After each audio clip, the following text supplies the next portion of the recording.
Yes, good morning, and welcome to the Illinois Advisor webinar being presented by Emerson Nafziger, the amazing 2018 soybean season, lessons for 2019.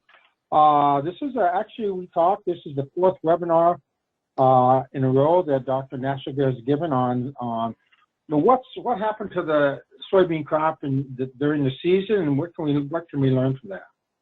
So thank you for attending. Our presenter today is, as you know, Dr. Emerson Nafziger at the University of Illinois. Now he's sort of retired, but still working. He's been working on corn and soybeans and nitrogen projects and topics for his whole career, and is quite well known in the state. Just a few points on some logistics today. The webinar will last exactly 1 hour. We want to be done by 11. As we kick this off, you can submit questions through the taskbar on the side of your computer. Just submit any questions, and then we will take those questions and ask Dr. Nafziger to answer them at the end of the webinar.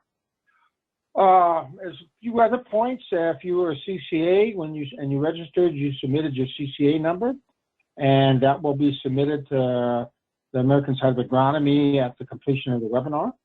If you listen to the recording of this webinar, when it will be posted online, and under the Illinois Advisor, you can find it there. You can self-apply for a CEU for this webinar. There's one CEU in crop management associated with this webinar. And again, on behalf of the Illinois Soybean Checkoff and on the Illinois Advisor Soybean Management website, we want to thank you for attending the webinar today. And make sure you submit your questions, and we'll get them answered at the end. And again, thank you very much for attending, and we're looking forward to this presentation. And Emerson, you can take it from here.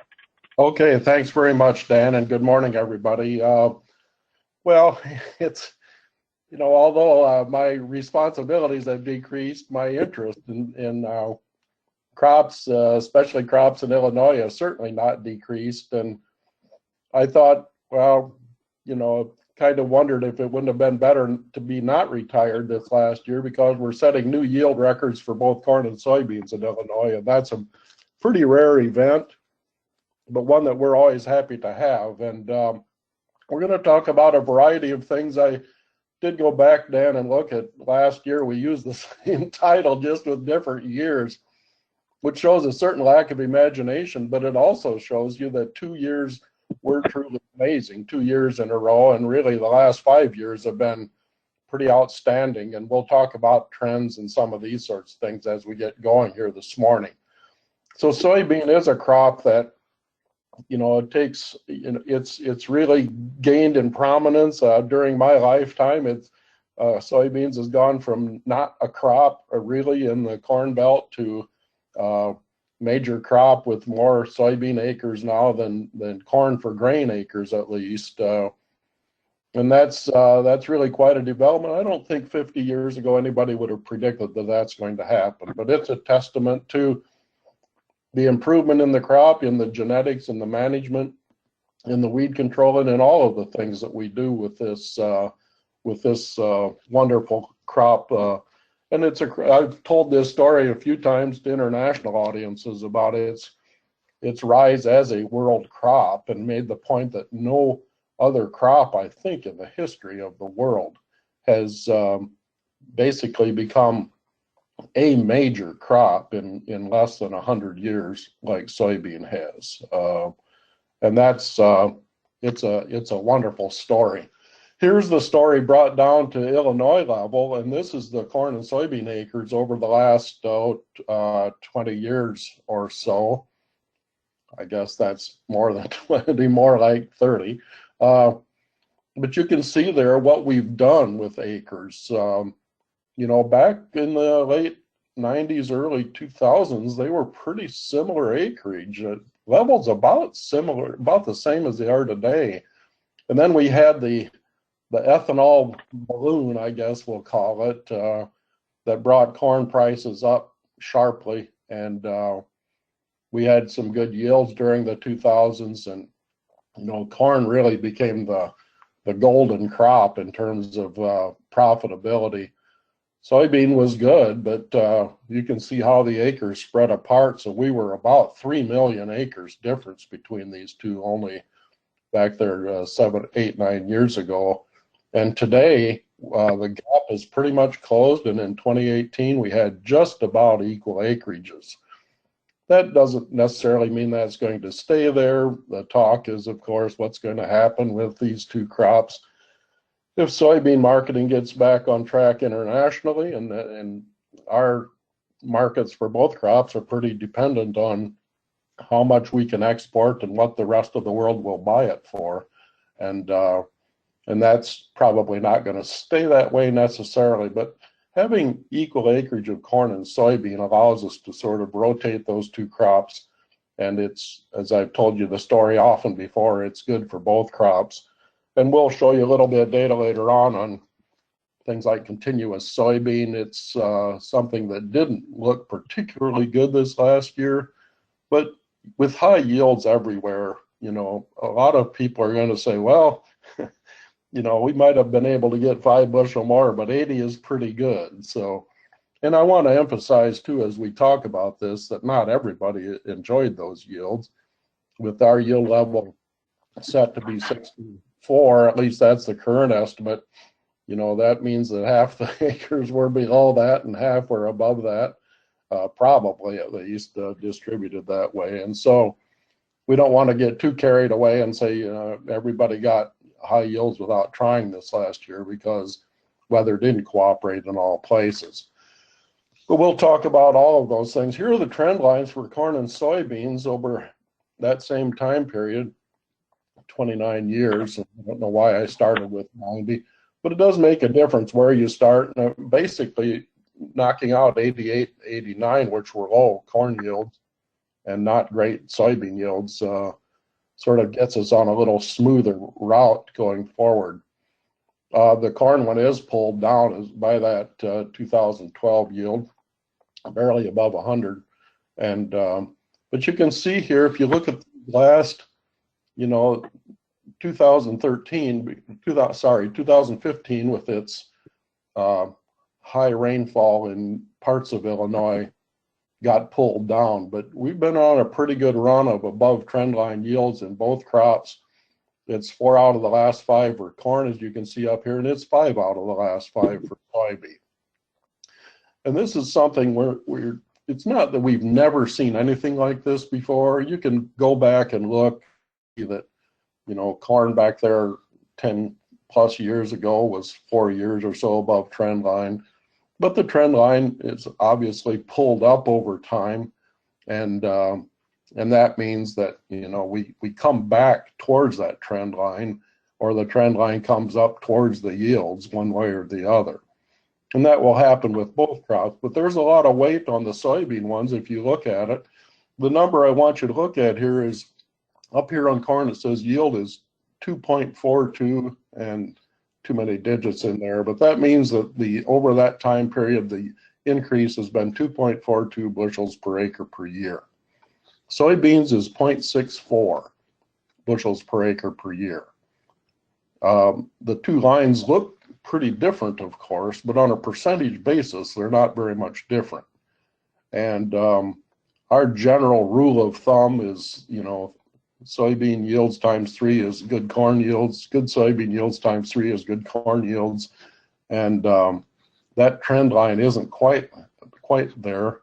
It's a little bit more than 3 times the difference, but it's in that vicinity. So that shows what our trends have been. And looking at these, and some of the economists here have written about this, that it almost looks like the soybean trend lines particularly. If you look at the US one, it's in the same direction. And they have suggested that there's a possibility that this line is actually curving upwards. An upward curving yield line is a magic thing, you know, that we've mostly only dreamed about. And I don't want to get carried away with this, because 5 years above trend line, as you can see here, this is just soybeans now, and I've taken the corn out so it expands the scale. And you can see what we're looking at here. But I thought just to try it, I'd put that the trend line in as a straight line, in which we normally talk about trend line yields as straight line yields, and then I put it in as a curved line. So I did both. And you can get all fancy statistically and so on, but the R squared value, which shows basically how well that line fits the points, is higher for the curved line than it is for the straight line.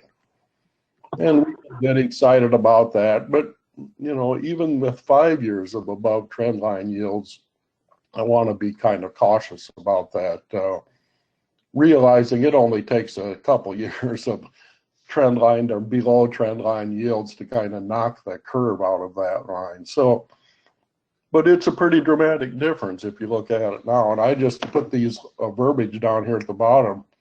I said if it's a straight line over the last 10 years, I had told you it's 0.64 bushels per year, so it's 6.4 bushel increase over the last 10 years. If we apply a curved line over the last 10 years, the difference between from 10 years ago to today with the curve is actually 13.5 bushel yield increase. That's what we call the predicted yield. So it's what the yield on this line is, even though you can see the line only hits some of the points directly, maybe 3 or so out of the last 20. But the actual yield difference between 2008 and 2018 is 17 bushels per acre. And so it is a dramatic difference. There's no question about it. These last 5 years have been a great run for soybeans. I'm not going to sit here and say next year, you know, we'll have another point to add up here about 68 or 70. I don't know if that's going to happen. We certainly have the yield potential to do that. But as we saw this year, it takes everything weather-wise and management-wise, particularly weather-wise, takes everything going really right to get these really high yields. And not just right, but right pretty much everywhere in the state of Illinois if we're going to do that. I do look at these trends. This brings us back to earth a little bit, and I know almost all of you that deal with soybeans or grow soybeans, grow corn, or deal with corn as well. And I don't want to look at this as a competition between the two crops, but if we consider this to be sort of a gauge of maybe genetic potential, looking at the corn and soybeans together. And so here we just take the yield ratio of corn yield divided by soybean yield in bushels. That's not a very fair thing because soybean bushels weigh more and have more energy. But in any case, if we look at them that way, then the lower these bars are, the better soybeans did relative to corn. And 2012 was the chief among those years over the last 30, where we had the big drought effect on corn and less on soybeans because it started raining later in the season. Soybeans had more potential left at that point. Back to 2003, which was a prototype terrible soybean year and a decent corn year. And so those are the two extremes. But if you look at this line that I put through these bars, you can see that we're pretty much at the average, or what the trend line would suggest here for 2018, and that's down there at about 3.3 or so. So that's the corn yield divided by the soybean yield statewide in Illinois. And you can see it's been pretty consistent over the last 5 years, you know, bouncing between about 3.15 or so and a little over 3.5, and generally coming in these ranges. If we, depending on the year we have, you know, they're going to bounce around, but I'd say this paints a fairly stable picture. We don't have the, you know, much better corn than soybean yields now, or haven't had them recently like we did back in the 2000s. You can see 5 years of the 2000s, that bar was above 3.5, which says really much better corn yields than soybean yields in relative terms. So this doesn't tell a great, you know, this doesn't tell a simple story necessarily. And it feels good that both of the crops are doing relatively well. And I think it confirms also that the same weather that helps one crop help another crop. We see a few exceptions like in 2012 where soybeans were more resilient to the dry pattern that we had in 2012 than corn was. Pod counts are something you can see. They release these, you can see them in the November crop estimates. I think that's the first time we see them, but they talk about them earlier on. So they're always taking pod counts to try to guess at the yield potential. And the 2018 ones that I have here, both the yield, projected yield, and the pod counts are those from the November crop production report. The final, of course, comes out next month, and then we'll see those. But these pod counts don't tend to change a lot. And I showed you that opening picture with lots of pods on them because that's what I've learned is the one thing you look at back in August if you want to get an idea. Not how many flowers there are, not how tall the plants are, really not even how green they are, or how good the canopy is back there in late July, early August, but basically how many pods set. And we've been disappointed and we've been excited over recent years, but you can see pod numbers have been pretty high as we've had high yields, and everybody acknowledges, you know, sometimes the pod numbers weren't great for the yields that we got, so there's always that. But I'm sorry, I was showing the wrong ones. In 2017, we had a relatively low pod count for high yields that we got. So that either means another, you know, part of a bean per pod or slightly larger beans, and I suspect it was the latter last year. This just shows the correlation between those, and we don't want to get into too much detail on this, but this was an odd one out, this one way back at low pods and low pod counts and low yields. But here's 2018, just to show you that it's a little bit off the chart in this regard in having the high pod counts.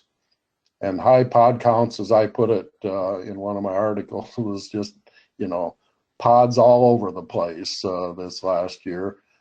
Oh, we got our eyes were, you know, a little bit larger than reality in some cases, and we thought these were going to yield 100 plus. One farmer over in the south of Springfield told me that he had a field that went 105. We've certainly heard of quite a few fields in the 90s, and I can pretty much guarantee you that none of those fields had low pod numbers. There were lots of pods. So do a calculation before we move on. In 2018, if we assume 2.5 beans per pod, which is pretty decent assumption, and 2,700 beans per pound, which is pretty average, there were about 32 pods per plant and about 80 seeds per plant. And 32 pods, as you see pictures of, you know, people always take pictures when they get 80 pods per plant, and we get this impression that every plant, you know, is just loaded top to bottom. And if you really get realistic and objective about it, that's not going to happen. You know, some plants always down the row will not have very many. Some have more than that. It's highly variable. And one of the reasons that yield estimates in soybeans are always a little bit marginal, and at least unless you take lots more plants than most people want to take, it's why we can get a little bit misled by them. But it's still, you know, we had extra good stands this last year, and that high stands tend to lower pod counts and probably per plant, and that makes sense, but probably also,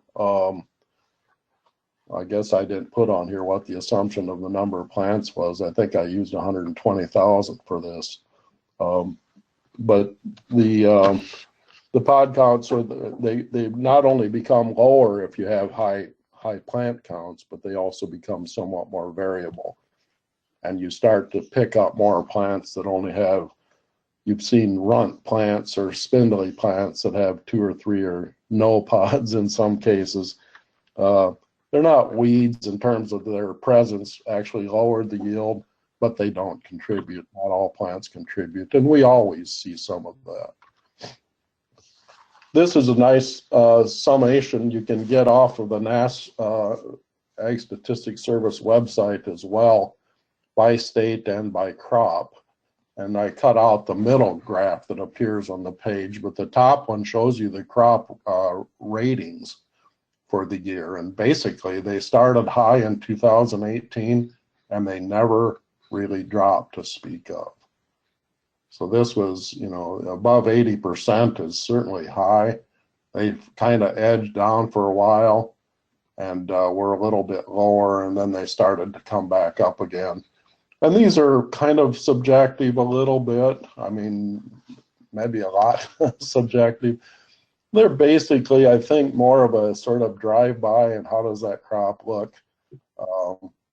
And so the bounces you tend to see in July and August have to do with, you know, how much did it just rain and how much is it supposed to rain and how hot is it and how do I feel today and some of that kind of thing. But this also illustrates, I put the yields out here to that the crop ratings don't always tell the true story. And certainly in 2017 and 2015, you know, these were pretty low ratings in both of those years, especially 2015 for the yields we ended up getting then, which was 56 in 2015 and 58 in 2017. So they can only take us so far, and we've had back over the years, we've had some pretty good ratings without the greatest yields ever as well. So down here at the bottom is one that I particularly like as a summary of how the season went.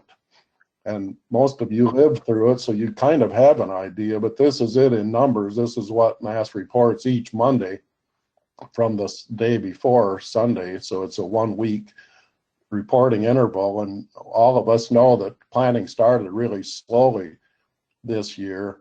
You can see there in the month of April, we only got planted, I think it was about 12% or something like that of the crop in the whole month. And then it just took off like a shot, and we started late. April was a terrible month for getting anything done. We didn't plant a whole lot of corn. We did get started the last week of April, both corn and soybeans. But then fortunately things broke, and April was more characterized by how cool it was rather than how wet it was, but the two go together because cool weather doesn't dry things up. And so you can see what happened here. Once it did dry up and warm up, we were off to the races in terms of getting this crop planted. And if you look at the average of the last 5 years, you know, it took we get into June to plant the last 20% of our crop, and that certainly didn't happen this last year. We were over 90% planted by the end of May. So it was a good planting progress under pretty good conditions. Emergence was early, stands were wonderful, and then everything during this season was actually ahead of normal. And that's the important part. I pointed this out to you before, that this difference between setting pods might be a little bit more consistent than blooming, because we had blooming, and I'll return to this. We had a lot of soybeans flowering beginning in mid-June, and that's pretty unusual. In other words, they started flowering before the longest day, and I'll come back to that, talk a little bit about that, more about that. And then losing their color and dropping leaves, you can see those were ahead of normal, but it's the distance between blooming and losing their color that's the thing we pay attention to. And this was just as great, if not greater, than it's normally been. So everything was ahead of normal by about 2 weeks, except harvest. And you know what we had with some wet weather during harvest. And I saw a field not too far from here the other day that isn't harvested yet. Not quite sure. That one might be, you know, they may not have wanted the income this year or something, but there probably are a few scattered fields that we still see where it got wet and it still stayed wet. I think the beans are still in the pod, so we can probably get those still. This is rainfall statewide. This is if we see numbers like this, we say, boy, that was a really good year, at or above normal rainfall, or close to normal rainfall, and in every month of the growing season, and June a little bit ahead. Fortunately, it wasn't very evenly distributed, and I'll show you a couple of maps here just to make the point. This color is 50 to 75% of normal for the month of July, and you can see this stretch across northern and a little bit of southern Illinois. But most of the state was in pretty good shape. Some even a little bit wet, but there was a chunk up here that wasn't. And then if we move to August, some of that drier time during August, and we were better shape than in July, but unfortunately sort of the same area got hit by that and over into western Illinois. So certainly those of you who are located in that area know that the crop couldn't sustain its full growth and seed filling rate progress during those time periods. In fact, we did have a chunk of Illinois show up on the drought map. The yellow just is abnormally dry, so it's not something that's severe, but if it's prolonged, it will reduce yields. And then this color is the color that's shows the drought. So there was a little pocket in northeastern Illinois and over in western Illinois, and then over along the river, Mississippi River in western Illinois, it was even a little bit greater than that. These are the areas, and we don't get reports from NASS by crop reporting district, but it's those regions that you see there, particularly the northeastern Illinois one, which persisted for quite a while during the summer, is going to be where we'll see some lower yields. Temperatures were not really too far off normally, with one great exception, and that was the month of May. We were about 8 degrees above normal for the month of May. I don't think I've ever seen that before. And because the crop was getting planted in early May, it got the crop off to a great start. Otherwise, those are pretty normal. Normal is really, average rainfall and temperatures in Illinois are a formula for really good yields. And they were that for big chunks of the state this last year. Sunshine, and Dan, you had asked about this earlier. I've shown you the last couple of years, these sunshine records. I moved them from Champaign, which is just up north of where I'm sitting, to Bonneville, just west of town, because it's a little more open out there. And you can see 2016 and 2017, we had very high amounts of sunshine. They weren't record setting in 2018. The one I don't have on here is the month of May, and as I said, I think would probably be above normal, but it's less than the month of June. They were just good. And if you look at May, June, and July June, July, and August compared to some of these previous years, 2015 was our swampy year, and we suffered quite a bit then. 16 and 17 were high sunshine, particularly 2017. And so 2018 just sort of falls in there. Certainly enough sunshine to make good yields. I keep September on there, but essentially 2018, this crop was pretty much done by early September. At least it had its potential completely set by then in most fields, and it wasn't very relevant in 2018. This is just a summary of that, and we'll need to keep moving here, but I already talked about the weather, and what that did. The crop, and we'll talk more about it, but it began a little late with planting and finished earlier than normal.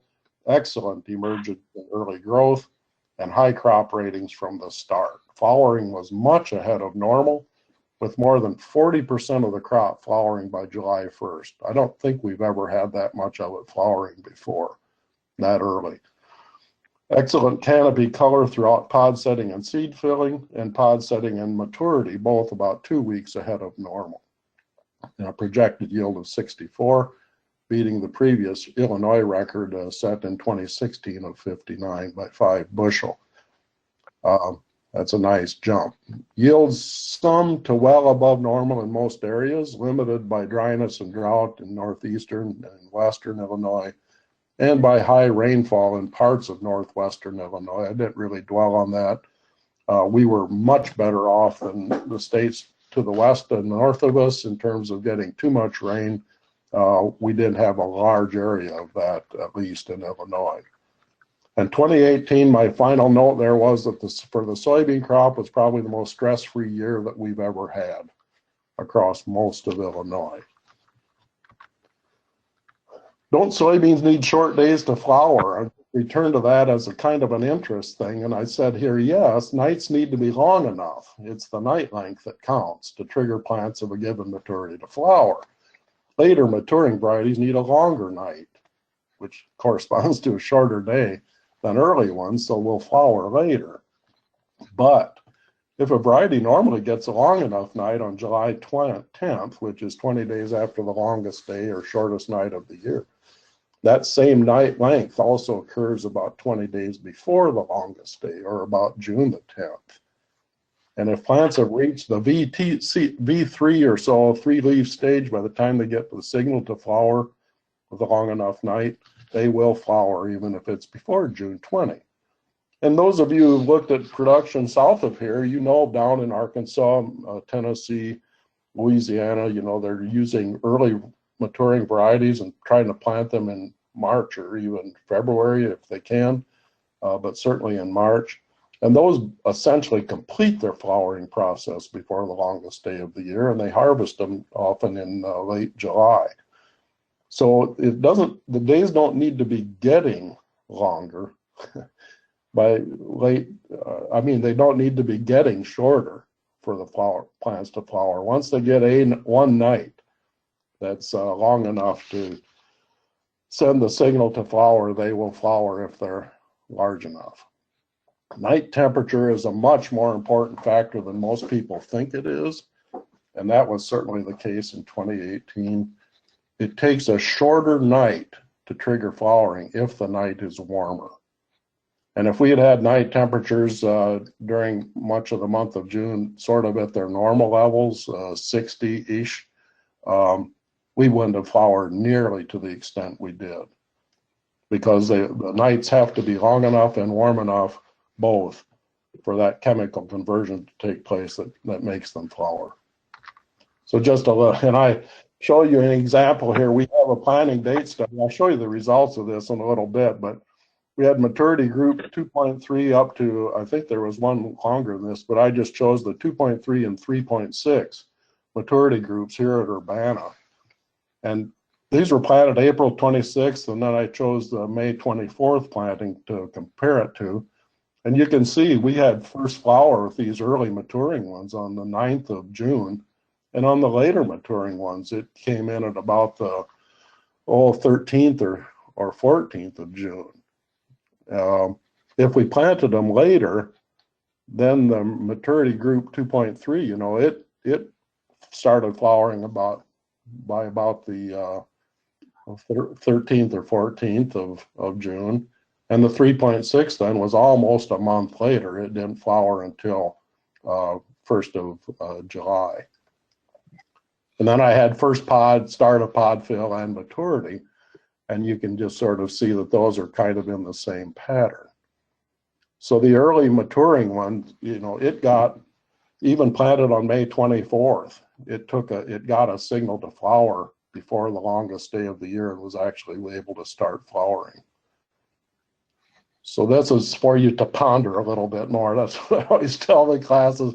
It's not, you know, it's so critically important on its own, but it is kind of nice to be able to see it in action, how it works out.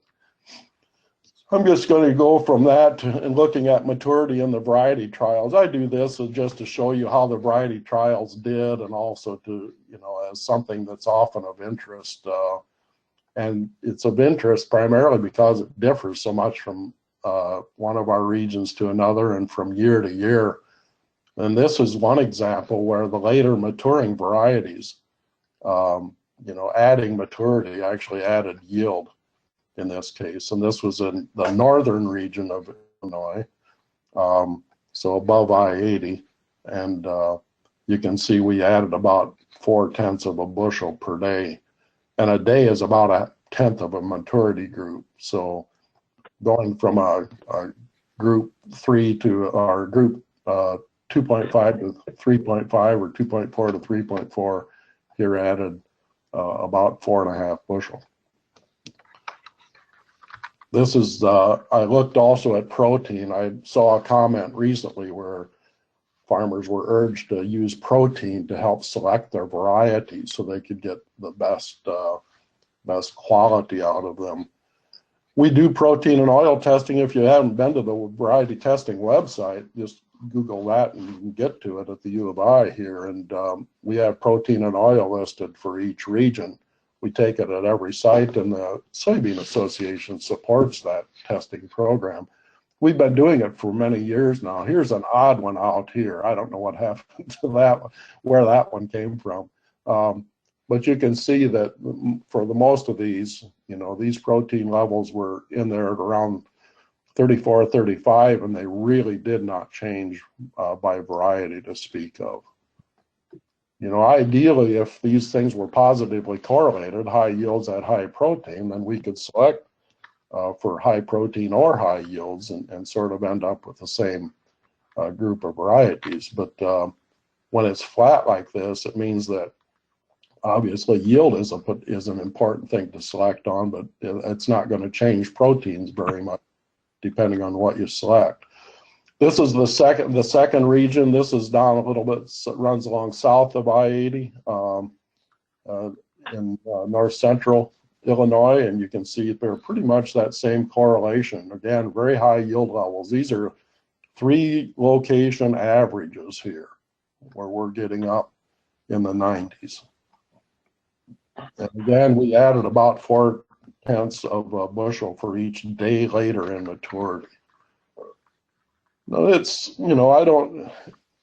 it's always I do a little hand waving on this because variety maturity is only one thing. And I tend to point out that within any sort of maturity here, you find a range of varieties, probably 10 bushel difference from top to bottom. It's more important to look at performance of these than it is at maturity. I did the same thing with protein on those and saw pretty much the same thing. These are actually low protein, relatively speaking. As you can see, most of them are under 35%. And Seth Nave up at Minnesota, he works for he's my counterpart in soybean extension there, but he also pays a lot of attention to protein. And he had pointed out to us a couple months ago that there was a band across that where these trials are that shows fairly low protein. And so we don't know why that would be. A lot of these are the same varieties you saw in the previous one, probably with 2 points lower protein. And it's a little bit of a concern. Companies pay attention to protein, particularly to not have proteins be low is their main interest. And I think they're successful with that for the most part. This is the third region, the one through central Illinois, includes the location here at Urbana. We had no effective maturity on yield at all in these, ranging from 2.7 to 4.3. I did look at Liberty Link versus the Roundup Extend Roundup Ready soybeans, and the Liberty Link variety averaged about 1.8 bushels less than the RX varieties. They're identified that way in the variety trial report now. That's not a big shocking finding. Again, companies don't put these in with the idea that they have to compete in there as the group. But it just shows you, there's not a big spread of yield potential between those two sets of varieties today. And proteins were actually a little negatively correlated with yield level in this central Illinois region.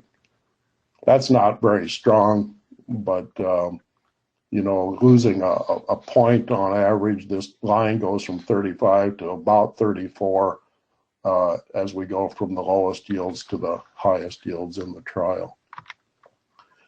And this is region 5, way in southern Illinois, 2 sites in that region, and there was no effective maturity on yield there either.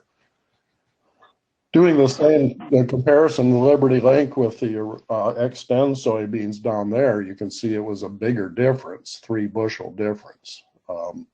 Again, I'm not going to attach a huge amount of importance to that, but I think, and the shift, I will tell you here in a minute, the shift to the Extend beans is continued this last year in the variety trials. Now that you know, the Liberty Link are going with credens, and you know, things are still changing in that. I don't know how this is all going to play out over the next year or two. So these are just notes, and I want to move on here. The effective maturity, you know, our yields were high just like they are in farmers' fields. We had one site that averaged 89.3, which is, I think, a new variety trial record of a single site. And maturity on yield effect varied by region, ranged from positive to flat, with later maturity yielding more to no difference. And the Roundup Ready Extend soybeans increased again as percentage of enter varieties, mostly at the expense of the straight Roundup Ready without the Extend trait. And those appear to be kind of disappearing from the trial. There are some regional differences. Yields of the 2 groups differed more within group than between groups, and that's the other point I wanted to make. So wrote this note here, that looking within, say, Liberty Link or Extend is more important than looking between them. And that's what I encourage you to do. Selecting varieties based on protein content does, at least not at this point, appear to be a path to higher profits. We still need to have yield because for the most part, that's what we're getting paid for. Let's move on and talk about some of the agronomics. Planting date was an issue, of course, although not much of an issue, because as I said here, very few of these, there was very little late planting in 2018. This is a pretty typical yield response. Monmouth was in that dry area I showed you. It didn't have the highest yields there. They were just basically good for the most part in the 70s. And you can see that if anybody had late planting, it probably cost them pretty good yield. I took those data and spread them apart, those trials, as I have for a number of years. So this is the last one left. And you know, most of this work that I've done over the years is, of course, winding down on soybean management. But we had 15 versus 30s in that trial, and the 15s did a little bit better, but not hugely better. And that's partly because if you look here, this is the 30s with no fungicide here. The 2 lower curves up there at the left-hand side. But for some odd reason, the 30-inch rows responded much more to fungicide at the late planting. I've seen so many of these over the years, I can't even, you know, so many differences in that. It's really hard to explain. Why would 30-inch rows with fungicide, you know, yield 5 bushel more than 15-inch rows with fungicide? I have no idea. It just we'll just have to leave it as a mystery and say that these results are typical in their inconsistency. We had that variety trial. I showed you some of the data earlier. We had maturity group 2.3 to 3.6 with one of the companies, and they sponsored this test we did this last year. We planted them and a very straight line downward trend in yield, starting at about 90 bushel per acre here at Urbana. Planted about the 26th of April was the first we could plant, and we planted up into early June. and you can see they're straight line down. If you ever needed encouragement to plant early, I guess this is some of it. Although I expanded the scale here to make it look scarier than it really was. We still got 60 bushel planting in early June, which we'd normally consider to be pretty good. What's interesting here is how the different maturity groups responded. So this is the 2.3 here. And you can see it was about it was more than 10 bushel lower if at the earliest planting, and by the latest planting, it was sort of right in there with the rest of them. It's the only one that really deviated very much from this kind of straight line decline. So we'll just leave it at that. We've generally said from Jake Boston Kemper's work and some of the other work that's been done recently that the fuller season ones ought to be planted early. I guess that's true, but this time the fuller season ones were, they were 2.6 and above, which is hardly full season. And it was only this really early one that couldn't bring its yields up there with the earliest planting. I don't really know the answer for that. I showed you that this one started flowering in early June, and it just kept flowering. So I don't know if it's got restricted by just how much growth it made and how many pods it set there early. This is my curve that I've showed you before in soybean yields over years and over locations. And the points here are, we can start, April 10th or so. We never had really yield reductions. Anytime we planted in April, we got at least as high a yield as planting anytime later. That means that there's no danger planting in mid-April, or maybe even a little bit earlier if we have good conditions. And then the yields start to decline after that. And on average, we're only losing about 10% or 20% of our yield if we get back to into early June. That'd be the first week of June, right in this area here. We're still not losing yield at a very rapid pace there. And of course, we plant when we can, so we all know that. But planting date delayed planting was sort of a non-issue in most areas. Double crop soybean yields were good. They picked up good weather, and the report I have at least is that wheat yields weren't great this year, but double crop was very good. And it got planted early, as you can guess, with the very warm temperatures bringing the wheat crop on early. With growing conditions uniformly good in most areas, there was little to threaten yields, but early planting still set the stage for higher yields. And once again, there was some super early, as in March 2018 planting. It was kind of a disaster. That may not be what gets reported this winter, but much of that had to be replanted. And we heard of at least one farmer that planted some pretty major acreages back in March. And with the snowfall and freezing temperatures in April, that was just too much for that crop. I got to speed up here. Seeding rate, I showed you these in 2016, 2017, and here are the 2018 results. Didn't spread these out as much as I should have. But you can see that in 2018, we tended to need a little bit more, tended to need more plants to optimize our yield. By optimize, I mean that they just paid for the seed at that rate. And when you put these all together from these last four, this was the 2015 to 17, and this is what I showed you a year ago. And after adding in the 2018 data, we kind of have to spread that circle to include them all. The average of these then is 123,000 plants. If you look at the ones within the circle, I left out these and I left out these super high ones. But I'll just say that, we needed 175,000 plants or more at 4 out of these locations, over 27 locations. So it's not impossible. And this would take 154,000 seeds at 80% emergence. So that just sums up what I said. Safe seeding rate is still in the 140 to 150,000 range. when we include the 2018 results, but the risk of being, sorry, I have to go back. The risk of being too low to maximize returns to seed may be higher than the risk of being too high. And just think about that. I'm not pushing for higher seeding rates.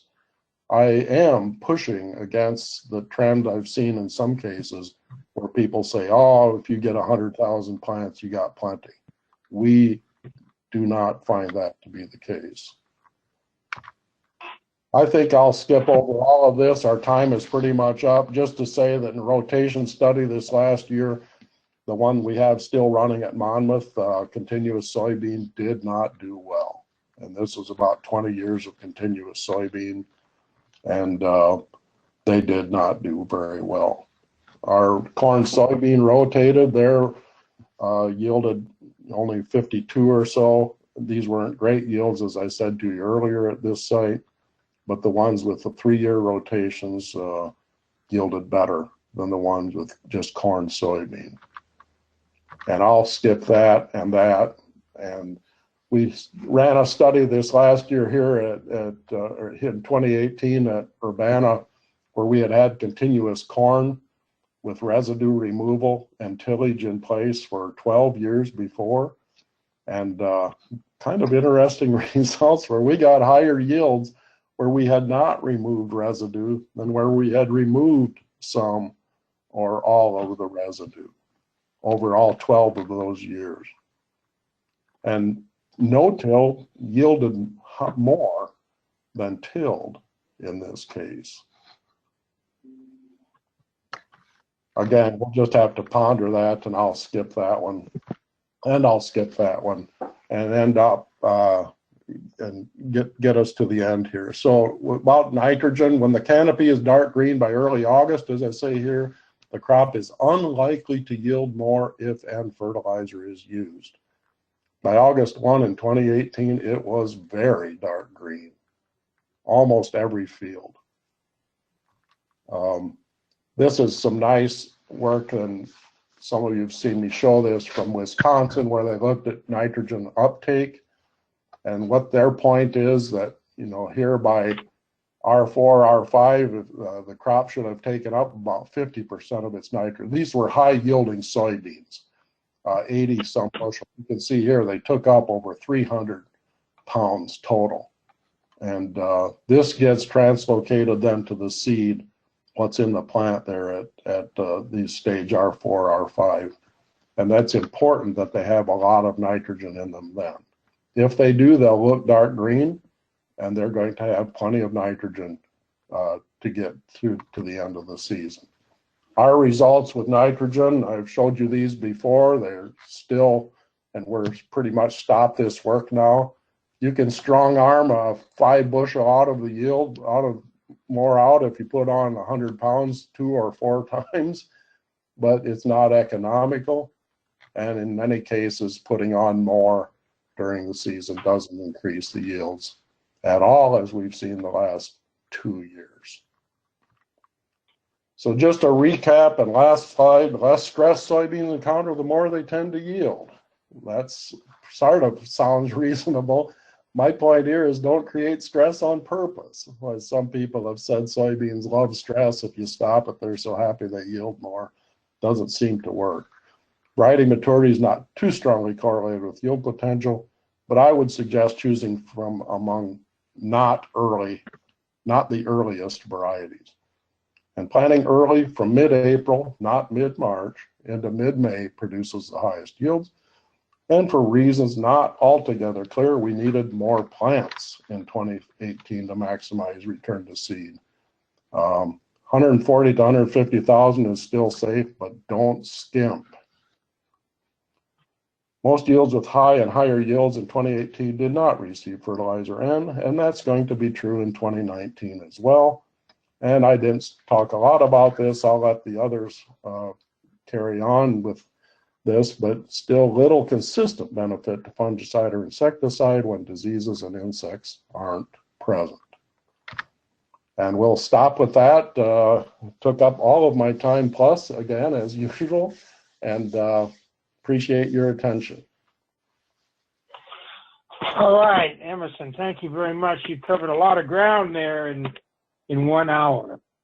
Got some questions here. Have you done any work yet with NEMA strike and its ability to control SCN in soybeans? I have not. I've noticed what the ads are now saying, that it seems like Illevo is a nematode control now too. I'll have to leave those to Nathan Kluszewski. I'm sure he's going to be talking about it over the winter, or just contact him directly. Okay. Are the K needs by soybeans expanding, and should we be increasing the application rate?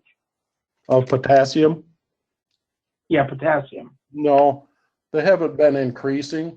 I wrote an article on fall fertilization a couple of months ago. You might want to look at that, or we talked about with the new numbers, the removal numbers we have are grain content of actually a little bit lower than the ones that were in the book. And we continue to not really see K deficiency symptoms and continue not to see much response to adding K to soybeans if our soil test levels are adequate. The point was that I was making in the article was that with these high levels of yield that we've been taking off, we are removing a lot of K. And at some point, we need to replace it. Okay. Besides rainfall amounts and storm damage, what are the other most significant impacts of climate change on soybeans? Well, it's hard to say, because climate change is going to be a more of a generally observed phenomenon, and the effects of weather on soybeans are pretty period specific. Yeah, I think our soybean crop, the genetics have brought it to a state where it's going to generally do better no matter what weather it gets. But we're all a long ways from having this be, bulletproof. And it's hard to say. If we saw this year that temperatures during the middle part of the summer were pretty typical, pretty normal, and I think that was favorable for the crop. But we've seen in recent years above normal and below normal in August, and they don't seem to really mind that much if they're set up for a high yield potential by the time we get there. So Right. It's a complicated thing, and it's the weather throughout the season, not just during any period of time, but that sets us up for good yields, and can also set us up for disappointment. Yeah, a lot of good questions here, Everson. I'll look at time. Lower test weight in soybeans this year. What's up? That certainly is the case, and I probably should have put something in. Some of it was disease. We had deteriorated soybeans, and some of them really looked pretty bad by the time they got harvested. That might have been part of it.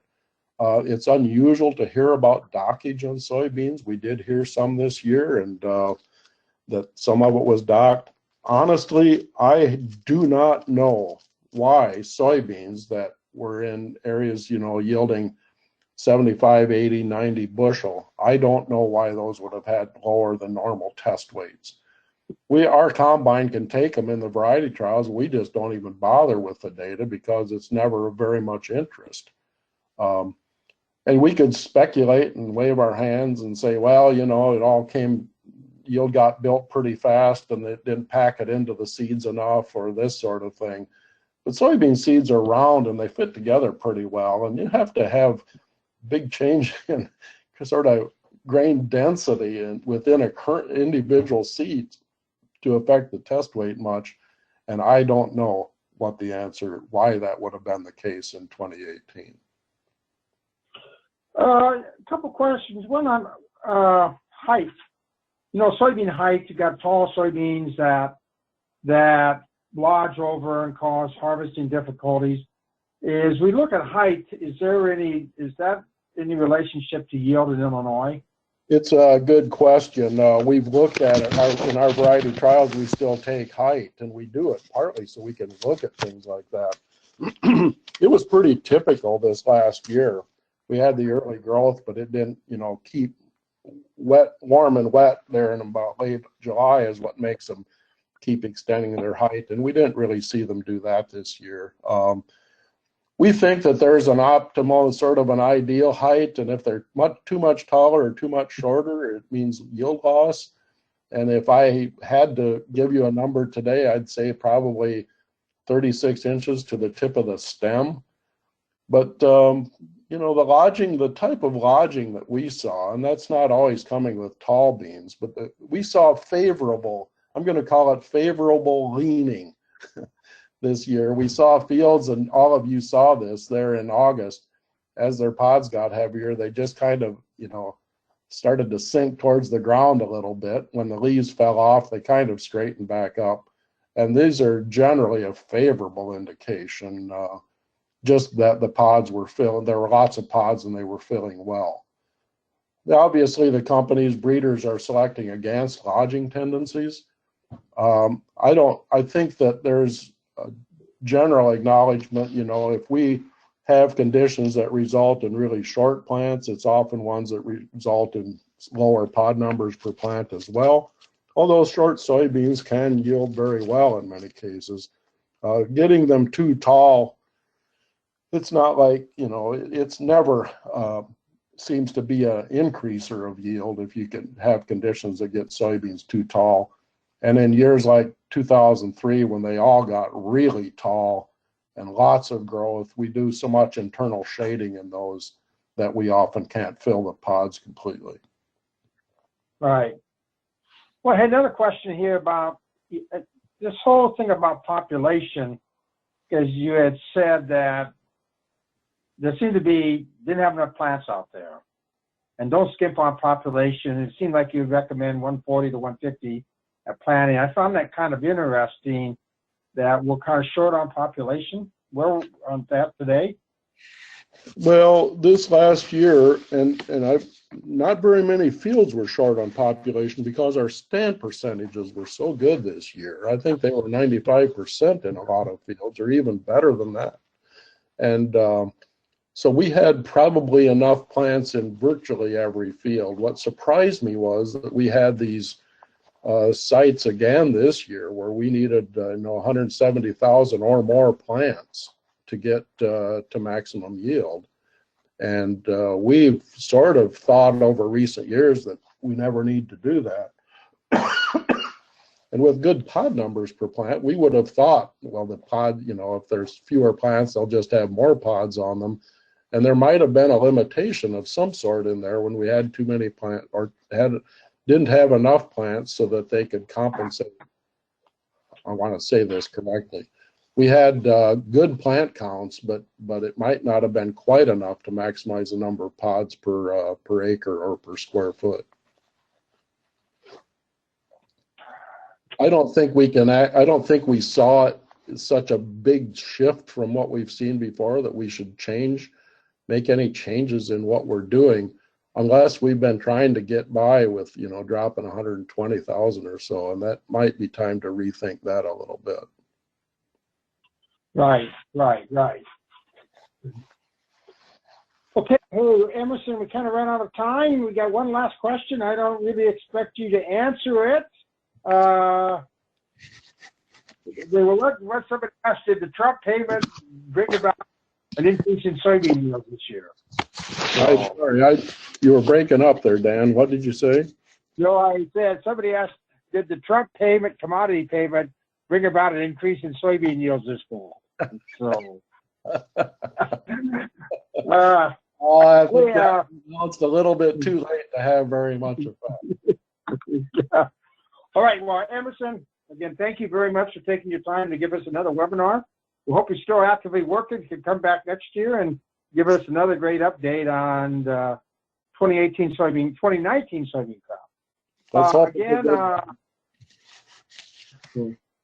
Again, on behalf of the Illinois Soybean Association and Illinois Advisor, I want to thank you for attending today's webinar.